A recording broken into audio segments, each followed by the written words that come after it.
Ora, cá estamos nós e a doutora Rosa Amaral presente na área e também desta vez com a doutora Ana Silva Guerra. Bem-vindas. Bem-vinda, Já doutora sabe, Rosa. não batem palmas, e não. Doutora Vocês vão Ana. ver, passa tudo pelos recursos humanos, que é um menino.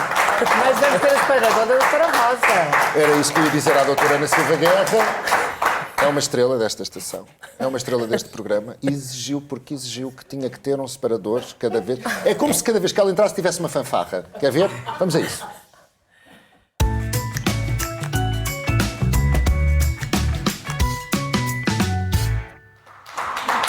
Também exige estas palmas depois do separador. É verdade. Ora bem, hoje traz como convidada a doutora Ana Silva Guerra, cirurgiã plástica, como sabe, das clínicas Ana Silva Guerra, tem mesmo o seu nome. Ora bem, ontem, de facto, fomos todos surpreendidos por esta notícia de Marco Paulo, aliás, já anteontem. Sim. Ontem foi quando realmente consciencializámos melhor a situação e, naturalmente, sendo o Marco Paulo uma pessoa muito querida a todo o país, também a nós, mas também a todo o país, colocou o tema do cancro da mama no homem, naturalmente em foco. 1%, que apesar de ser só 1%, é ainda mais grave do que o cancro da mama na mulher, confirma-se.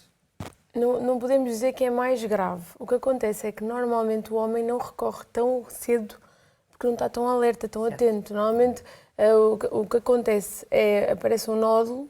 Muitas vezes, sim, pode ser um quisto, pode ser qualquer coisa da pele, sente, mas não vai ao médico. Depois também há muito aquela vergonha, eu vou falar da minha mama ao médico. Também a detecção tardia que torna o caso grave. É um bocadinho mais. Primeiro, porque tem pouca mama, o homem supostamente não tem mama, não é? Tem pouca mama, parece um nódulozinho, lá está desvaloriza. Há alguns que já têm uma copa ou outra, por causa do ginásio, não é? Sim, mas é mesmo sei, quem não faz ginásio, há homens mamalhudos. Sim, mas aí não é só glândula, é também gordura. Há muita gordurinha. Há homens mamalhudos, vamos embora, vamos para casa. Mas é verdade.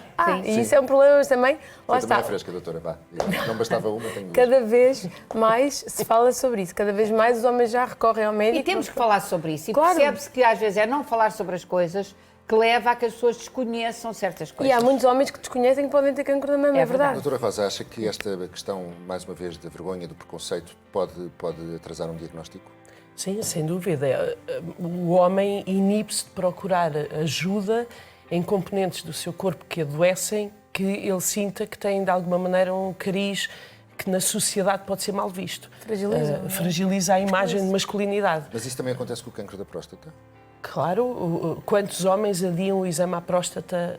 Mas aí é por questões de virilidade e não por questões de feminilidade, não é? Sim, mas não interessa, são os tópicos, como a Maia dizia, que são tabu. Um homem, se calhar, se tiver uma dor de dentes ou uma dor de cabeça, vai ao médico, até uma dor de estômago. Quando começa a entrar no ponto de vista da sexualidade ou do ponto de vista da sua imagem estética, muitas das vezes o homem descura-se. Há muitos homens que não tinham tanto tecido mamário assim, que não são obesos e que de repente começam, por exemplo, a desenvolver tecido mamário. Desenvolver mamas é um fator de vergonha.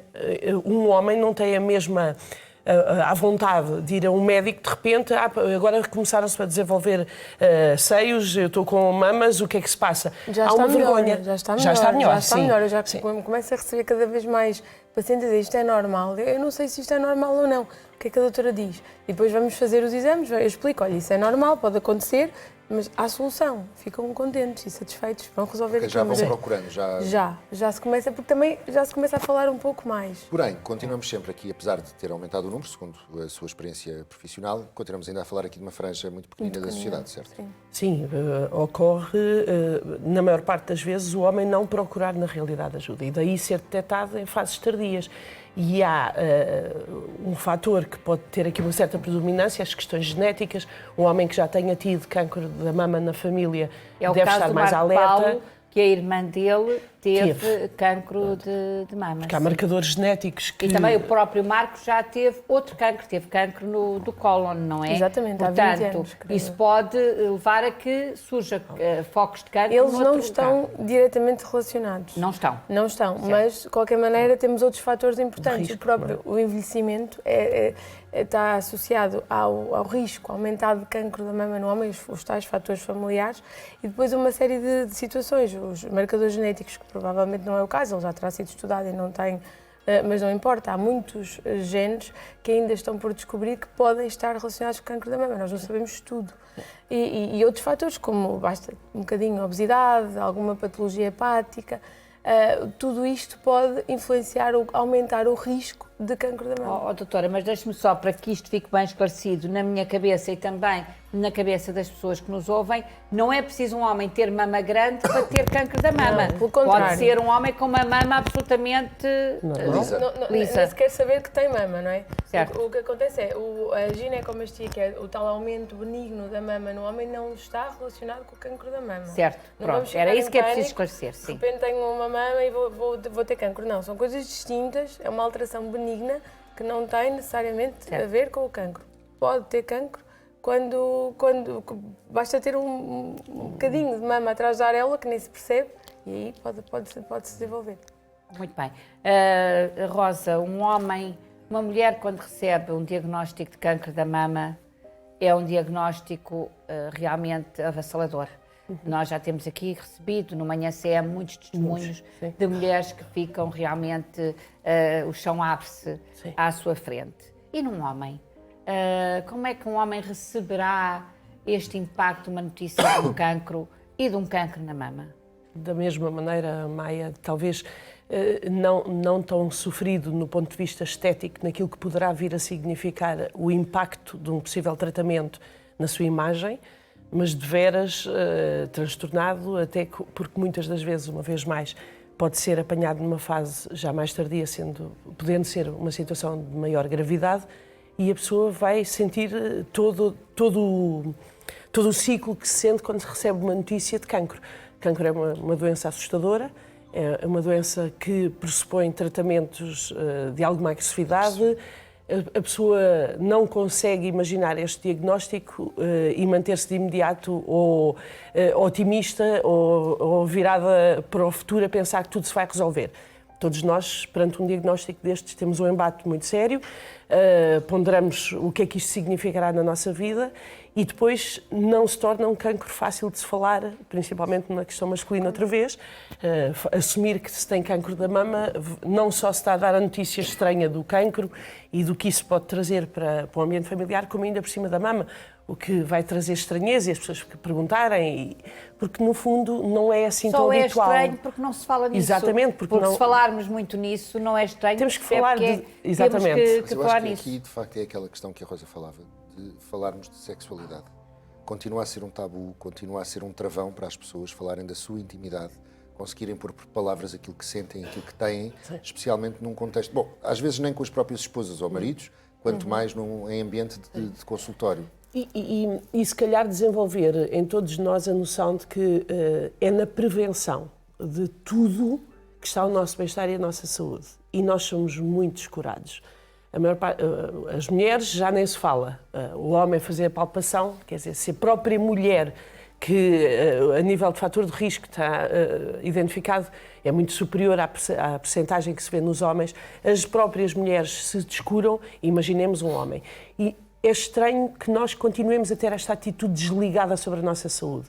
A palpação, o tocar, o conhecer o próprio corpo. Parece que nós, seja na sexualidade, seja em que aspecto for, não nos olhamos, não reconhecemos. Porque a herança cultural é mais pesada do que a nossa própria saúde? Porque o nosso país ainda precisa de evoluir, não é? É verdade. Porque temos que nos questionar, não é? É uma questão de mentalidade. Sim. Por isso é que eu digo porque é que a herança cultural consegue ser mais pesada, inclusivamente, que a necessidade de sermos saudáveis, Mas isso existe. Podemos prevenir. Porque é que não se conseguem erradicar rapidamente hábitos culturais? Porque são precisas gerações para conseguir trazer essa transformação e essa mudança.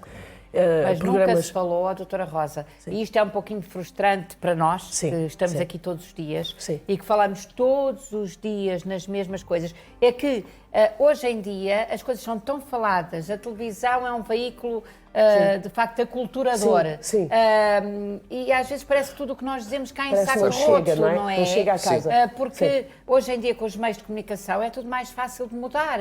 Digo eu, a informação chega mais depressa. E a própria internet, que permite que a pessoa faça uma pesquisa privada. Mas não sinta isso, Maia.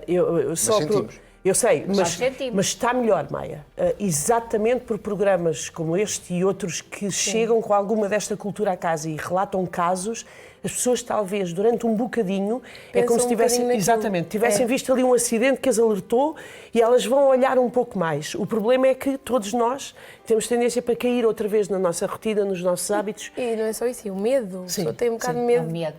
Perceber, será que isto é alguma coisa? Não vai ser, nem vou ligar. Ó, doutora Ana, o Marco Paulo já fez a operação, portanto, já retirou o tumor que parece que estava muito bem localizado Circunscrito. e agora está a fazer quimioterapia.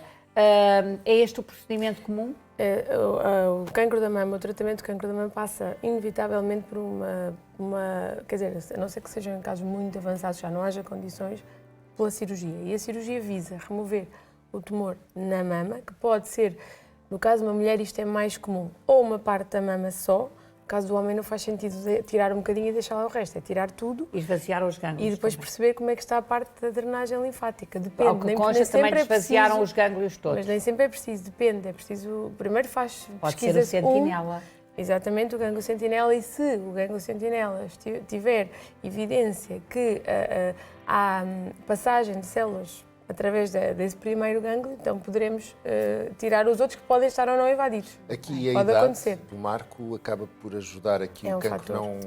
não Também, progredir o tão nosso metabolismo velozmente. diminui à medida que nós vamos envelhecendo. É óbvio que quando somos mais jovens o cancro tende a multiplicar. As células neoplásicas, assim como as nossas, tendem a ter mais força, mais agressividade. Mas não quer dizer nada, porque basta, imaginemos, ele já tem mais idade, mas se o tumor também tem a ver com a biologia do tumor, que tipo de tumor é, se é mais agressivo ou não, e o estado em que ele está, já está mais avançado, apesar de ser um nódulo limitado, se é grande, se é pequenino, as dimensões importam. É preciso ver o estado dos gânglios e depois, a partir daí, estabelecer qual vai ser o protocolo. sim, sim. Quimioterapia, hormonoterapia, Radioterapia. radioterapia para o controle local da doença. E depois também, no caso de uma mastectomia, pode acontecer ou não. Se for só uma parte da mama, tem que acontecer inevitavelmente. Certo. Se for só uma parte, se for a mama toda, pode acontecer ou não, depende. Lá está Muito bem. daquilo que... O que nós queremos, sobretudo aqui, é dar um grande abraço ao Marco Paulo, desejar-lhe rápidas melhoras. Ele, aliás, tem um concerto em março, não é? Que seria bonito vê-lo em palco. Tenho a certeza daquilo que conhecemos dele, que ele está a lutar, Exatamente. por isso. Doutora Rosa, muito obrigada por ter vindo. Muito Doutora Ana obrigado, Silva doutora Guerra. Doutora Ana Ana. Silva Guerra, Um mais aplauso uma às vez, nossas muito obrigada convidadas. pela sua Tenham um bom resto de presença. semana.